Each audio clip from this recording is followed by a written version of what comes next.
All right, welcome back to part two of the Why Not Us, Why Not Now podcast. X and KB coming at you as we do each week. If you're watching us on YouTube, we thank you for that. If you're listening to us on your podcast platforms, however you listen to your podcast, we thank you for that as well. Well, it's a party in the Big Apple, KB. The Knicks are going to the finals for the first time since 1999. We were three the last time that happened, successfully sweeping the Cleveland Cavaliers.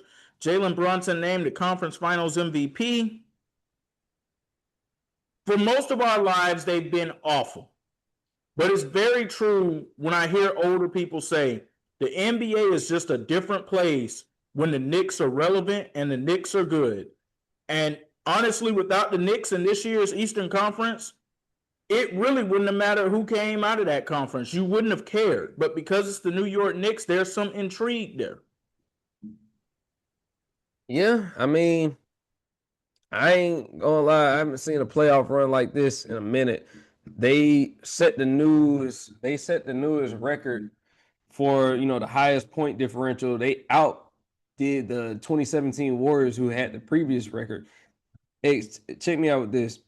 Through 14 games of the postseason, they had a 200. They have a plus 271 point differential. I don't think people understand. They weren't just winning games. They like their closeout games, whether it was at Philly, whether it was at Atlanta, whether it was at Cleveland. They're not just winning. They're like literally washing these guys off the court. And I think it's something to be said with the fact that, you know, it was a lot of pressure on them this year, especially because the Eastern Conference wasn't as what it was before. Tyrese Halliburton not being there on the Pacers obviously affected them in a way that, opened up the Eastern Conference. Jason Tatum's injury opened up the Eastern Conference. So it was a lot of teams that were there that may have not been there historically in the past. You saw the Hawks be able to climb out of that play-in spot. You saw the Raptors there in the 5th seed. You saw, the Magic that gave Detroit a run for their money in the first round. So, and I think that was important for the Knicks to get back here, just based off of the fact that it was a very disappointing end to last season, and they had to get over the hurdle. I mean, it wasn't like I know a lot of people are going to make it known that they had an easy run to the finals. I think they made it easy. I think they made it easy because their defense. I mean, like you talking about locked in. I think that since Game 3 of the first round against the Hawks, they've been perfect. They've been locked in on a different level. Like the adjustments that Mike Brown deserves some credit too, because what he's done in this playoff run showed me that he should have never been fired in Sacramento. He's a great head coach. He's also great at making adjustments because this team, like I said, nobody knew what they were going to be outside of Tom Thibodeau. A lot of people were saying Tom Thibodeau never should have been fired. Fair. Whatever you want to say, fair. But Mike Brown's on you like, yeah, I do this too. I coach. I've been a coach in this league. I've been successful in this league. It also shows you why the Golden State Warriors had as much success as they did when Mike Brown was there as an assistant coach with them too. Because I mean, he comes from that Popovich coaching tree anyway. But look at how he's been using Karl Anthony Towns during this playoff run too, especially since the ending of Game 3 against the Hawks in round 1. At times, Cat has been in like that Draymond role that we used to see the Warriors use Draymond in a lot during their heyday. So there was a lot that he brought to the table there. There also was a lot that he walked away from that he learned from that situation too. But in terms of them being locked in defensively, yes, he deserves credit for that. It also shouldn't necessarily shock people too who are like OG Mike Brown watchers in terms of his run as a head coach. He was hired based off of who he was as a defensive mind as a head coach. That offensive philosophy came into play after leaving Golden State. But he's always been a defensive-minded coach. Yeah, and it's something to be said. I like how you brought up that point about Cat because Cat's had some of his highest assist number games in the playoffs under Mike Brown. Like him being used as kind of like a point forward in the sense of like, Cat, we know you can score at will. Now can we get other guys, involved? And then even his rotations, is sometimes he's even brought in guys that necessarily, weren't like you got to think about it. This team invested some money into Jordan Clarkson. Jordan Clarkson hasn't really been a part of their rotation. He hasn't really been a part of their rotation. It took a lot for him to be like, okay, I'm not going with you. I'm going to go with guys like Jose Alvarado. I'm going to go with guys that I know are going to play hard. Landry Shamet, guys like that, who necessarily he made it known to make those rotational adjustments because sometimes it really isn't just about being a star. It's more about just being a star in your role. And I think that he has the right collection of guys because this team, 1 through 5 guards. And then when you talk about Mitchell Robinson wreaking havoc on the defensive end of the boards, defensive and offensive boards, like wreaking havoc from the time that he gets into the game until the time he leaves. And since game 3, like we said, they have not lost a game. They have not lost a game. They swept their way through 2 series since then. They have the highest point differential in NBA history. And I think that it's something to be said that as much as there's been criticism around Jalen Brunson's inability to be effective on the defensive end, the way that they've been able to kind of hide the fact that they've been actually able to hide him. So I kind of respect what they've been doing because, like, Mikal Bridges, for example. Mikal Bridges had a rough series against the Hawks in round 1. He's been plugged in on a different level. Like, his series against the Cavs, you would have never thought that he was struggling in round 1. You would have never saw that. You talking about everybody's had an effective series at one point. OG had it against the Hawks in round 1. Cat's been having it throughout the playoffs. Jalen Brunson's been having it throughout the playoffs. I think that it was more about the others. Outside of those two, what are you getting? Josh Hart's had effective playoff games. It just goes to show you that 1 through 5, and then they also have the depth to bring in guys that can also play defense, that can also shoot lights out, that can also rebound, defend. They do everything really well. So that's why I say, even though I felt like whoever came out of the Western Conference was going to win the NBA Finals, they're going to have to work for it. I'm not going to lie to you. Like, if they beat, like, that's why I'm giving the Knicks a real chance because I still think whoever they play, regardless, is going 6 or 7 games. But I will say, if they're hosting up that trophy, don't be surprised because this team is different this year. It's really different. They figured it out. They figured out how they have to play.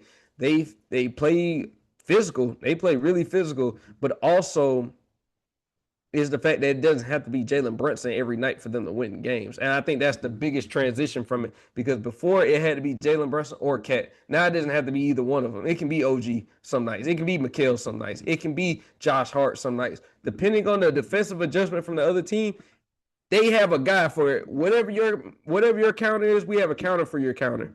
So that's the biggest thing that I've seen. So Mike Brown deserves a lot of credit. The Knicks deserve a lot of credit. City of New York, y'all been waiting for a winner for a long time. Y'all got y'all one right now.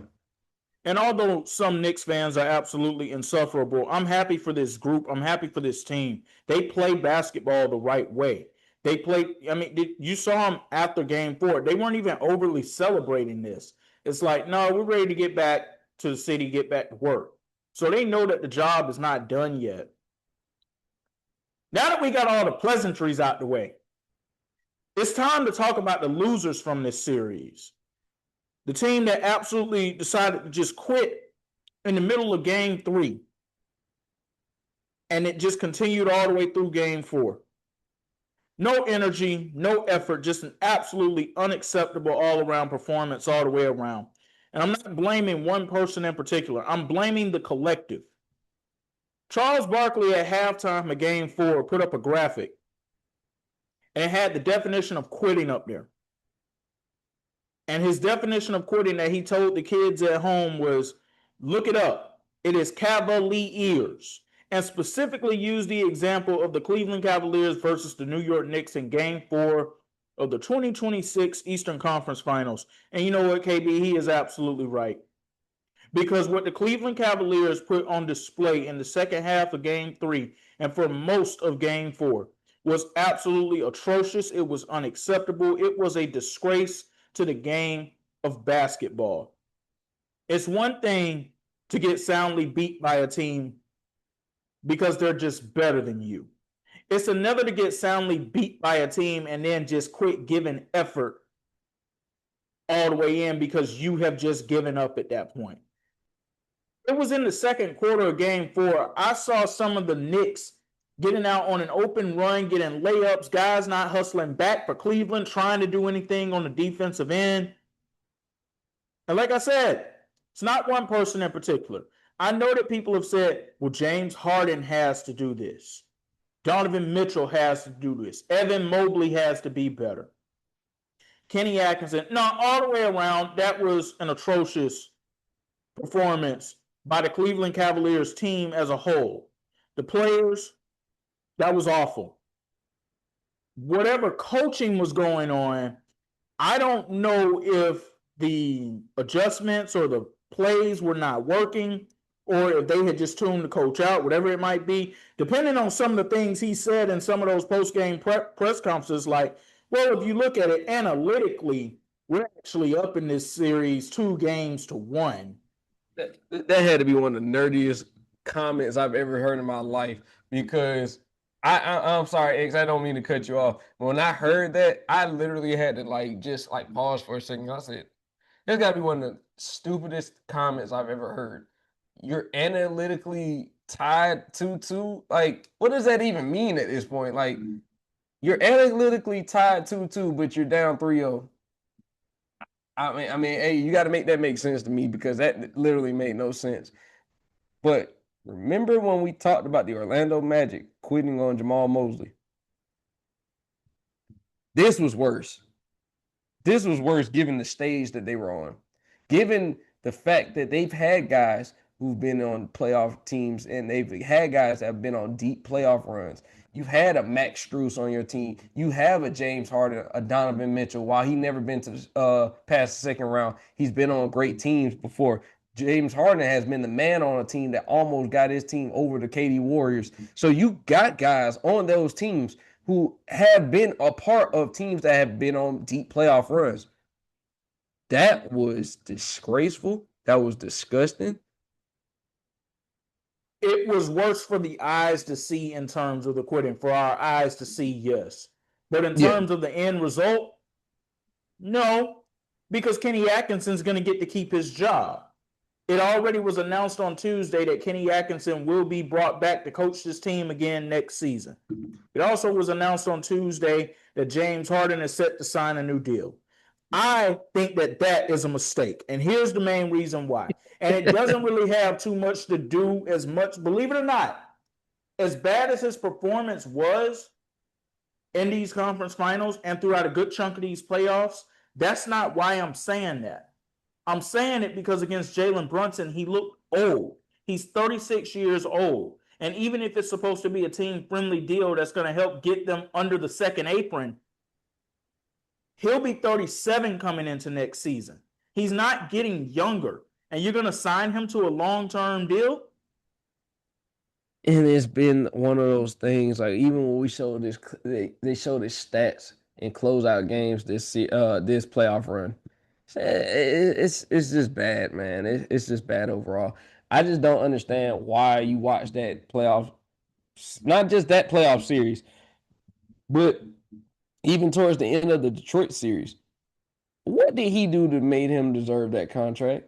What did Kenny Atkinson do as far as adjustments, strategy coming into the game? What has he done that made him a viable reason, made it a viable reason to bring him back? It's like, somebody got to understand, you got to understand that there has to be accountability held in all areas. Because you're right, it wasn't just one player. I'm not going to give it all to James Harden. Evan Mobley deserves it. Jared Allen deserves it. Donovan Mitchell deserves it.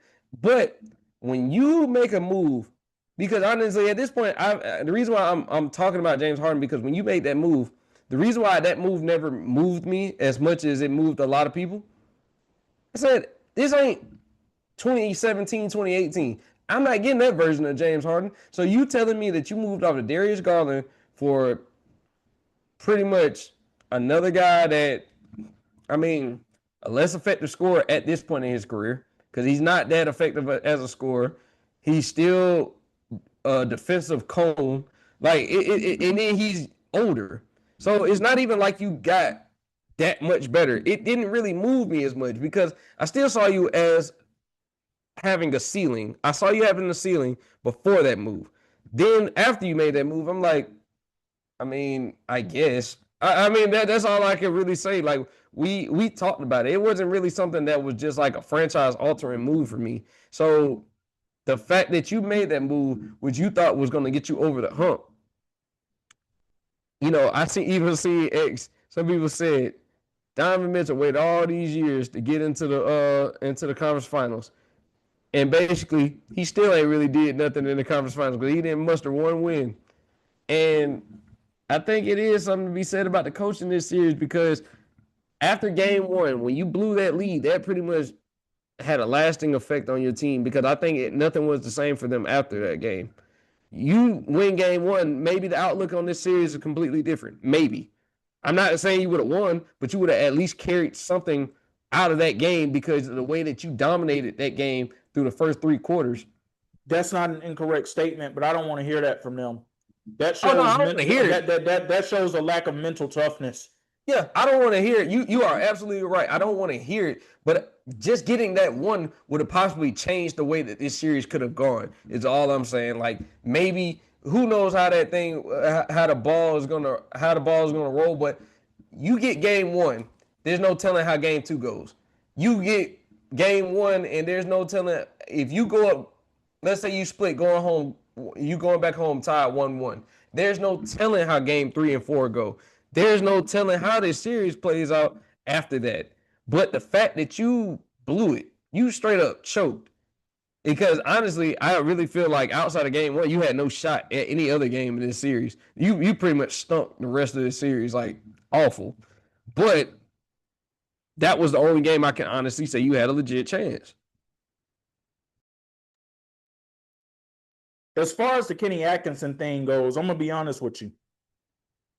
I think the Cavs have already received information that they needed to receive, that a certain somebody who they probably were looking at for this summer, or at least fans were looking at for this summer, who people in basketball circles were looking at for this summer, coming back to this organization for a third time, is probably not coming back. Because if he was, there is no way in heaven or hell you could convince me that Kenny Atkinson would be able to remain on as the coach of this team.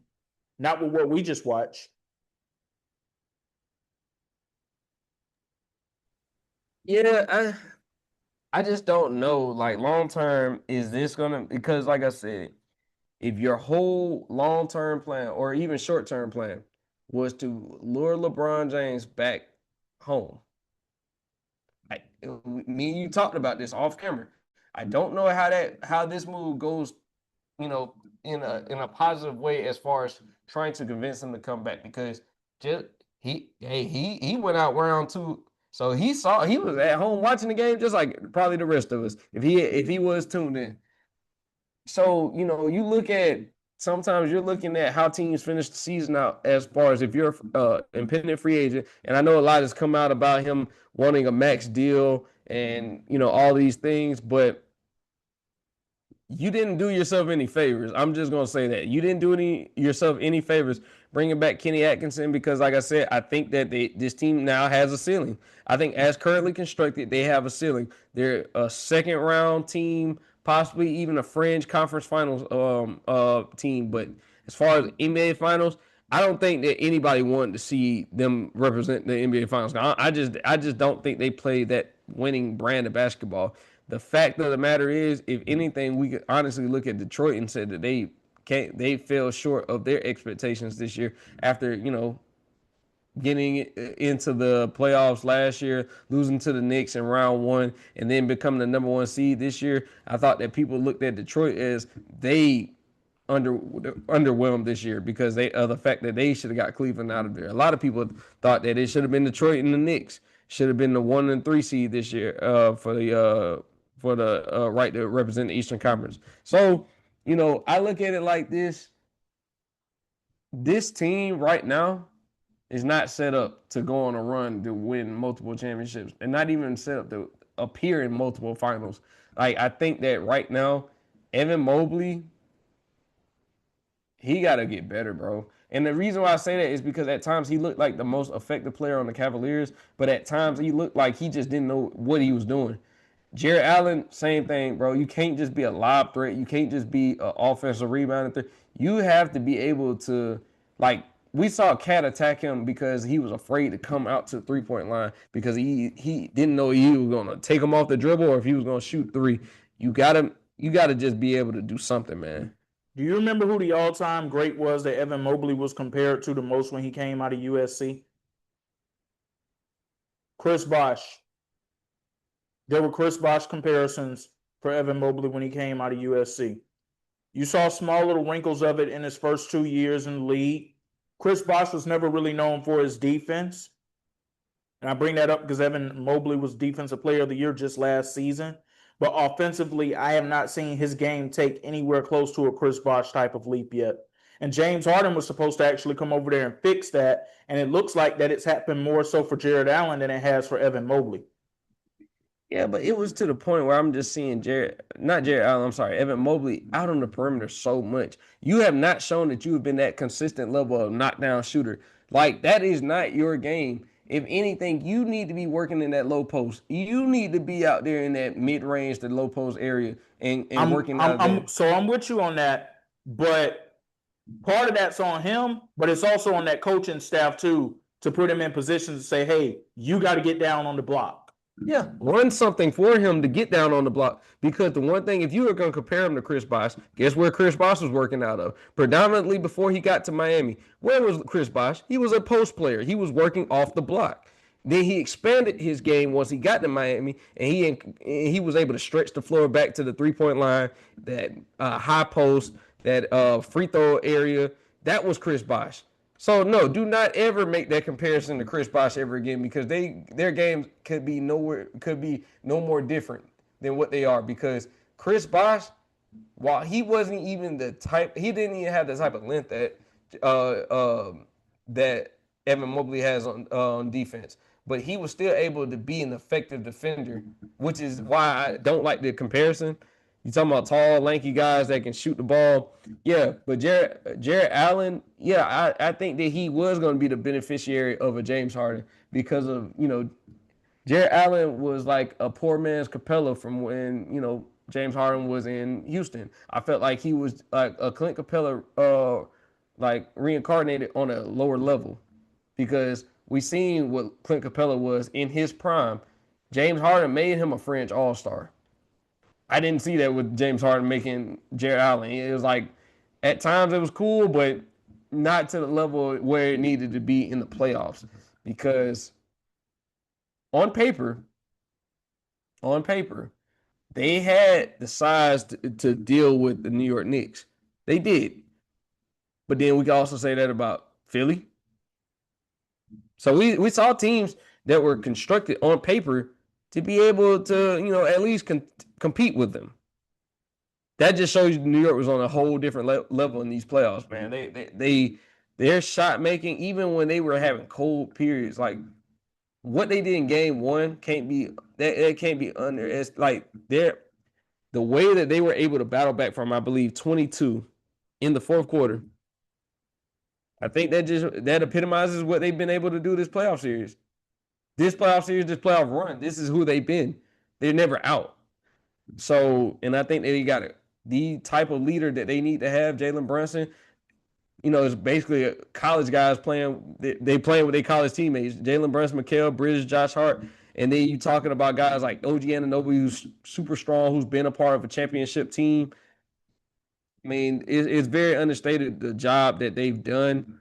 The New York Knicks, I mean, they're gonna be a tough out, man. I as much as I said before that whoever's coming out of the West, I'm not so sure, because depending on how beat up whoever comes out of the playoff, the Western Conference bracket, Knicks could take advantage of that, man. We might see, God help us all, the Knicks win the championship, man.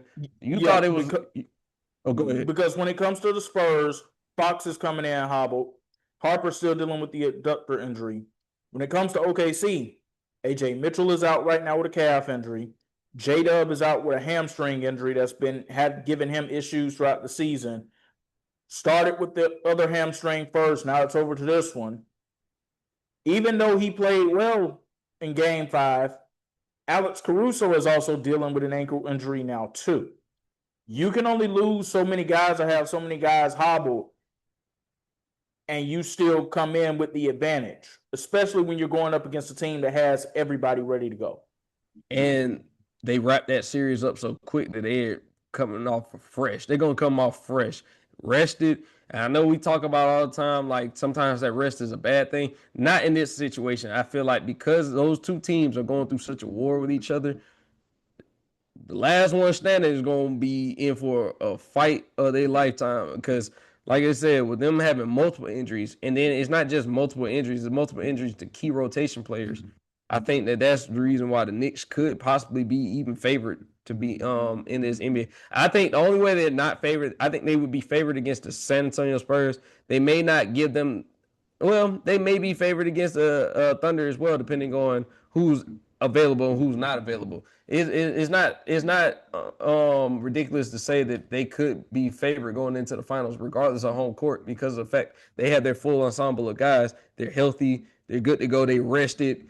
They're gonna have over a week to just that they've just been not playing. So they're gonna be good to go, ready come next week when the final starts. So I want to get back to Cleveland for a second, though, because they've talked about Evan Mobley being an untouchable in terms of him being moved. But the one move that could cause it to happen is if Giannis could possibly get moved to Cleveland. Of course, Evan Mobley would be the piece they would have to send back to Milwaukee in all trade packages. I'm going to be honest with you, I don't see that happening. Yeah, but if that was the case, when you had the opportunity to do it in February, why didn't you do it in February? You had the opportunity. They were ready to pull that trigger back in February at the deadline, and you said no. So now to come and try to do it now, you don't have the leverage that you once had. I feel like that he can still be looked at as a cornerstone piece for a franchise, but it's just like when we tried to make the deal, now our price might have changed now. Like you may have get a Milwaukee team that says, oh, well, now we want a little bit more. Now that you told us no, now that you're basically trying to acquire Giannis, now we need a little bit more. Now that may include draft capital. May even include a role player or two to come along with it. So I just didn't understand why, if that's how you were going to go about it, why did you not do it when you had the opportunity, when the ball was in your court beforehand? That's the only thing, X, that I'm kind of confused about. No, I'm with you on that point too. But overall, I mean, I don't see it happening. Number one, I will believe Giannis is going to get traded from the Milwaukee Bucks when I actually see Giannis get traded from the Milwaukee Bucks. This has been the story of the boy who cries wolf for far too long now. And if he does get moved, I don't believe it's going to be to a market like Cleveland. I think it's going to be to a bigger size market because it's all about trying to keep him at the forefront as one of the faces of the league. And no disrespect to smaller markets, but KB, you know this to be true. The faces of the league are guys who usually have been in bigger markets. The exception to that has been LeBron James throughout his time in Cleveland. And he was an anomaly, a one of a guy that was able to do that. As spectacular as Tim Duncan was, he was never necessarily considered a face of the league. I'm not saying the face, just a face of the league. Tim Duncan, you saw the jersey everywhere, but you didn't see the NBA necessarily promoting him everywhere like they were doing Kobe and Shaq and T-Mac. You didn't necessarily see that. So it's a possibility, but I don't think it's going to happen. I think the Cavs now have to prepare themselves to try to run this back and hope that these guys can learn from what happened in this postseason. Yeah, I just don't know how that looks with them running it back. When you're talking about the Celtics going to be healthy coming into next year, you're talking about the Pacers are going to be healthy coming back into next year. And you look at some teams like Detroit's going to be back. Once again, they're going to be back at the top of the Eastern Conference. The Knicks, where do you fall into all of this? Because you barely got over the hump that was the Raptors. The Raptors should be more improved coming into next year. The Hawks are going to be there as well. Then you got lesser teams like teams that are on that lower end as far as the play-in. You got like even guys that made the playoffs like the Orlando Magic. You don't know what's going to happen with the Miami Heat. You don't know what's going to happen with the Charlotte Hornets. Where do you fall into the Eastern Conference landscape as far as like just the top six? Because if I'm looking at the top six, you're on that bottom half of that top six. You may even be 5 or 6 at this point because I don't think you're better than the Knicks. I don't think you're better than the Celtics. I don't think you're better than Detroit. I don't think that you could even, I mean, even if we're talking about possibly even Philly, I didn't even mention Philly. Philly might be back into the mix next year. Who knows, depending on how things go in Philly. We that's a whole nother subject. But you also didn't mention the team that we just waiting for them to get the right head coach down there to get everything right, and that's the Orlando Magic. No, I said something about the Magic. I said like there. That's why I say like I don't know if you're running this team back, all things stay the same pretty much, and you just get in and like pretty much everything stays the same. I don't know too much if this is a good thing for them because this would have been the year why they like for them to strike while the iron's hot. Because if anything, this is a down year. When those teams come back to prominence next year, I don't think the Celtics are going out round one next year. I'm not too. I don't know what their team's going to look like, but I agree with you on that. Yeah, if I just had to be a betting man, I'm not going to say they're going out round one. I don't see the Knicks. I think the Knicks have built something that they got something special for a couple of years to come. So they're going to be at the top. Detroit's going to be at the top. So you just put those few teams right there. You're going to fall underneath all of them. And then you got teams that could be like Atlanta that could possibly shock you and be above you or under you, depends. You got Orlando that could be above or under you, depends. So, you know, if Orlando gets the right coach, they're going to be above them because they have the better roster on paper. Yeah. They have the size, they have the leaders, like, I mean, not the leaders, but they have the star power to basically contend with whatever you're doing. And this is another thing. James Harden getting older. What do you do with that? Like I don't think people understand like that it's not just that simple as they ran into the Knicks. No, because like if you think about it, the Cavs struggled in every single playoff series that they had this year. Every single one. From round one to the conference finals, they struggled.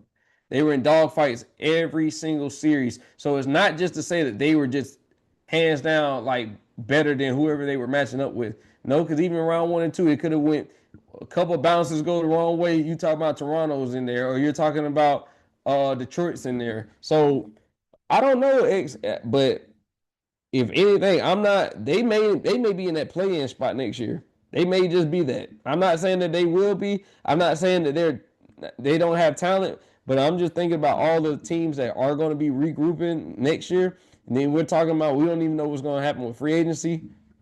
I don't know if the Cavs are going to be there next year. We'll see. A lot of this is up to Donovan Mitchell and Evan Mobley and how they continue to take steps forward as leaders on this team. That's who a lot of this is going to be dependent upon. Those guys right there. It's also going to be dependent on Kenny Atkinson. What did you learn from this playoff series and the meltdown that you all just collectively put on display out there? We will see. But that's going to wrap it up for this edition of the Why Not Us, Why Not Now podcast. We thank everybody for listening in. As always, we appreciate you guys. We'll be back next week when the NBA Finals will be underway. Very bittersweet time of year, but man, it just feels so different to be able to sit here and say that the New York Knicks are in the NBA Finals. Because, like I said, we weren't here for the days of the 90s, KB. We were here for most of James Dolan's tenure that's been a fire starter for the most part. We were here for the Stephon Marbury, Isaiah Thomas days. We were here for the Carmelo Anthony days that the first part of it wasn't a failure, but then the second part of it when Phil Jackson came in and then brought in Derek Fisher, Kurt Rambis coaching, that was a mess.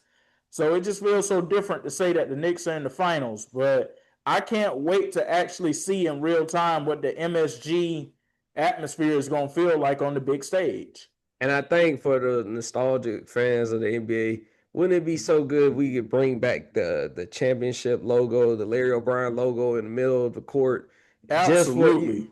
because we haven't seen it in New York in a long time. So you know what I'm saying, just bringing that back would, you know what I'm saying, that would be a good thing because you got to think about it. Game 3 is going to be that atmosphere is going to be insane. I'm not even going to lie. Like San Antonio, they've experienced championships before. OKC has a great atmosphere as well. So either way it goes, we're going to have 3 possibly great atmospheres for a championship series. But I think that the NBA is very happy to have it be in Madison Square Garden, if not their premier arena, one of the most premier and iconic arenas in the entire world. This is why it's going to be I think this is going to be a great finals, no matter who represents the Western Conference. I think this is going to be a great finals. I think it's going to go 6 or 7 games. I think it's going to be a dogfight no matter what. So, yeah, I'm looking forward to it, man. Like, we were kids when the Knicks last went to the finals, and they've been pretty much trash for the majority of our lifetime. But it's a new day and age, man. It's a new era. The Jalen Brunson Knicks, man. I think they're here to stay for a while. Something else I'm really happy about when it comes to this finals. I don't know if you feel this way, but for me, it's a personal preference. Ernie, Shaq, Kenny, Chuck are finally getting to do a pregame and postgame coverage show, halftime coverage show. No disrespect to the ESPN crews that we've had over the years, but we have waited for so long for those guys to get the opportunity to call the finals, and now they're going to get to do it, and that's just going to help build it up even more. The only thing that would make that more that would if we the only thing that would make this even more iconic if we had got the game back together. We got Mike Breen, Jeff Van Gundy, and Mark Jackson back one more time. Just one more time to call that finals. And you already talking about a guy, Mike Breen, who's already the play-by-play analyst for the Knicks already. But you talking about bringing the game back together. Those 3 deserve to be able to call a finals one more time, at least one more time, because I think there's such a nostalgic feeling, and the fact that it's the Knicks, it would just make it that much more special. And here's the thing about what you just said. I got a feeling that at one of those games at MSG, whether it's game 3 or game 4, I got a feeling that Mark Jackson and Jeff Van Gundy are going to be in the building anyway. Mark Jackson being a lifelong New Yorker, a former Knicks player, grew up a Knicks fan. Jeff Van Gundy was the head coach of the New York Knicks the last time they went to the NBA Finals in 1999. I got a feeling those guys are going to be in the building anyway. They're just not going to get to be on the call. But you are absolutely right. So we're going to be right here to bring y'all all of the action as everything unfolds. One other thing I want to say, though, and I know we don't talk hockey on this show, but that rust thing is a real thing, KB, because the Colorado Avalanche had the #1 record in all of NHL all year long, and they got swept off the ice on Tuesday in Game 4 against the Las Vegas Knights, who almost didn't even make it into the playoffs at all. Yeah, I'm not as, tuned into the NHL scene as I can be. And it's a lot to cover all these different sports. You are on the ground more when it comes to the hockey scene in Florida. So you're definitely more tapped in than I am. But yeah, that is crazy. That is crazy to hear. I'm not gonna lie. I don't really have too much to chime in on that, but that is crazy that ended up happening like that. It just goes to show that rust thing really is a factor, though, because they had more than a week off before they had to take the ice against a team that was just a few days removed from being out there the last time when they played against Anaheim. So that rust thing has to be a real thing. No matter what the sport is, you got to practice, you got to play, you got to try to simulate. Nothing can prepare you for a live game competition than when you're actually out there playing in it. But you got to try to stay active and stay loose. And I'm not saying Colorado didn't do that, but that's a hell of a way for the team that had the #1 record in the entire conference to lose and to go out to end their season getting swept like that. Well, that's going to wrap it up for this edition of the Why Not Us, Why Not Now podcast. We thank everybody for listening in. For KB, I'm X, and we're saying peace. Peace.